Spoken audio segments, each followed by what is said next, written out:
또 자리에 앉아주시기 바랍니다.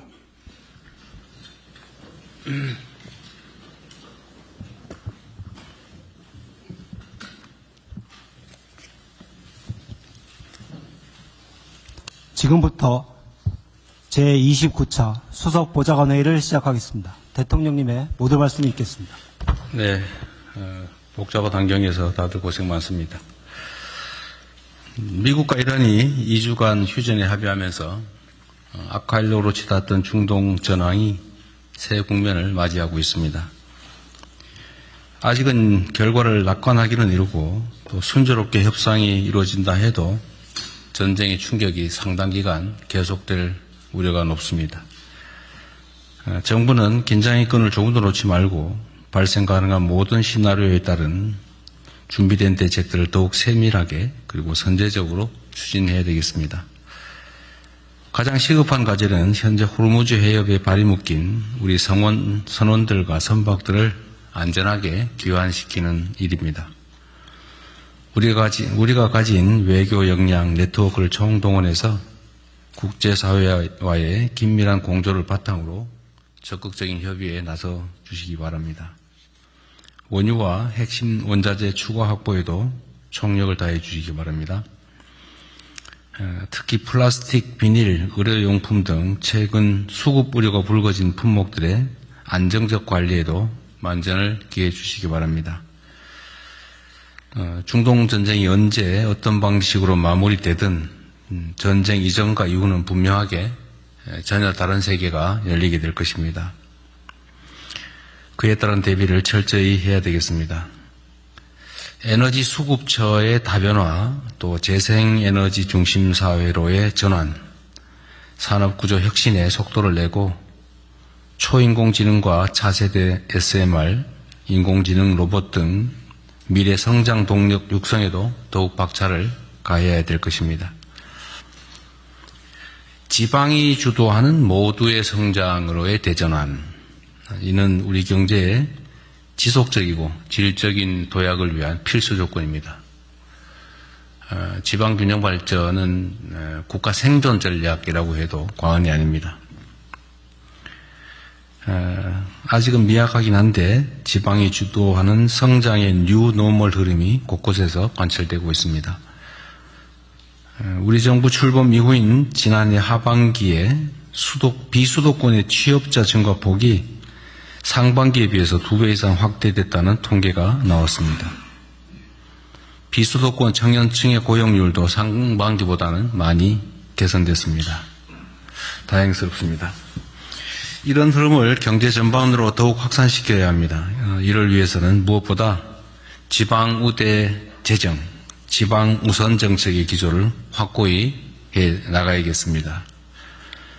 현대차의 새만금 투자 같은 대규모 지방 투자 프로젝트를 지속할 뿐만 아니라 중장기 재정 전략에 있어서도 지방 우대 원칙을 견조하게 이어나가야 되겠습니다. 대한민국의 더 나은 내일은 지방에서 시작된다라는 자세로 지방 주도 성장의 토대를 더욱 단단하게 구축해 나가야겠습니다. 극도로 불안정한 국제정세의 파고를 넘고 산적한 내부 과제들을 해결하려면 국가 역량을 하나로 모아야 합니다. 여러 복합적인 위기를 앞에 두고 우리 스스로 분열하고 또 갈등 대립할 여유가 없습니다. 정부부터 앞장서겠습니다. 일자리 등 핵심 현안에 대한 사회적 대타협을 위해서 다양한 의견을 경청하고 국민의 뜻을 하나로 모아가야겠습니다. 국민 통합을 교란하는 가짜 조작 정부의 악의적 유포에 대해서는 무관용 원칙으로 엄정한 대응이 필요합니다. 위기를 기회로 바꿀 원동력은 오로지 국민 모두의 단합된 힘이라는 말씀을 다시 한번 드립니다. 추가로 국정에 있어서 좀 속도에 관한 이야기를 한 번 더 해야겠습니다. 제가 지금 오면서 잠깐 생각해 보니까 우리가 이렇게 일할 시간이 4년 1개월 남짓밖에 안 남았더군요. 시간이 짧긴 하지만 우리가 국정의 속도를 2배로 올리면 9년 2개월이 남는 거죠. 하기 나름이다. 물론 우리 공직자들이 힘들긴 하겠지만 속도를 좀 배가해야 되겠습니다. 뭘 하더라도 뭔 계획을 하기만 하면 기본적으로 6개월, 1년 그리고 그거다 추후 행정 절차 어쩌고 저쩌고 하면 또 1년, 2년 되게 그러던데 그렇게 해가지고야 어느 세월에 이 격변의 시기를 우리가 견뎌내겠습니까? 우리 사회가 지금은 이제 대변화의 시기인데 그냥 기존에 하던 방식대로 쭉 가려면 그냥 큰 힘이 들지는 않겠지만 우리가 그야말로 대전환을 이뤄내려면 지금과는 전혀 다른 엄청난 에너지가 필요합니다. 이런 사람이 하는 거죠. 마음을 다시 새롭게 먹고 또 에너지도 많이 투입해서 지금에 가는 방향에서 완전히 방향을 바꿔야 됩니다. 그래서 행정을 하는 데 있어서 그냥 기본적으로 뭘 하면 몇 달 이런 생각 버리고 밤새서 며칠 사이에 또는 한두 달 안에라도 해치운다 이런 마음을 가지도록 각 부처 청을 독려해 주기 바랍니다.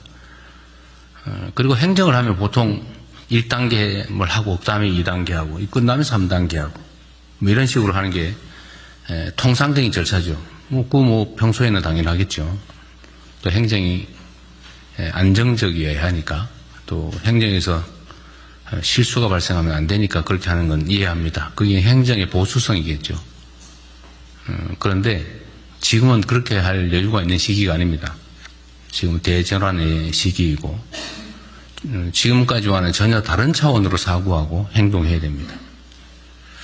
그래서 행정 절차를 하더라도 시간을 줄이는 건 물론이고 1, 2, 3, 4 이 순서로 되어 있는 걸 목표가 명확하면 그냥 모든 절차를 동시에 수행하도록 하고 또 필요하면 관련 규정들도 개정하도록 하십시오. 우리는 법, 그 다음에 시행령 규칙, 그 다음에 지침, 과거의 관행 이런 게 매여가지고 그냥 거기서 생각해서 못 벗어나는 경우가 있어요.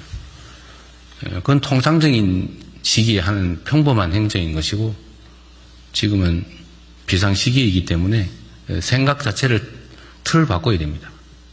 필요한 법도 다시 만들고 개정하고 시행령이든 규칙이든 지침이든 이런 거 필요하면 바꾸면 되는 거죠. 거기에 얽매이지 않았으면 좋겠어요. 필요하면 바꾼다. 필요한 제도가 있으면 새로 만든다. 헌법의 범위 내에서 국회의 협조를 받아서 필요한 법을 바꾸면 되잖아요. 국가가 지금보다 좀 더 나은 미래를 설계하려면 국민들의 삶이 이런 전체적인 위기 속에서 더 나아지게 하려면 비상한 조치가 필요합니다. 통상적인 절차에 따라서 통상적인 규범에 따라서 통상적인 판단과 결정으로는 부족하죠. 그래서 지금까지도 속도를 내서 잘해왔던 게 사실인데 지금보다 좀 더 노력을 배가해 주시길 바라고 특히 좀 사고를 좀 바꿨으면 좋겠습니다. 얽매이지 말자. 속도가 2배면 일을 2배 할 수 있다. 근데 우리가 일할 수 있는 시간이 제한되어 있기 때문에 드릴 말씀입니다. 못했다는 얘기 전혀 아닙니다. 다들 열심히 잘하고 있어요. 근데 잠을 좀 더 줄이자.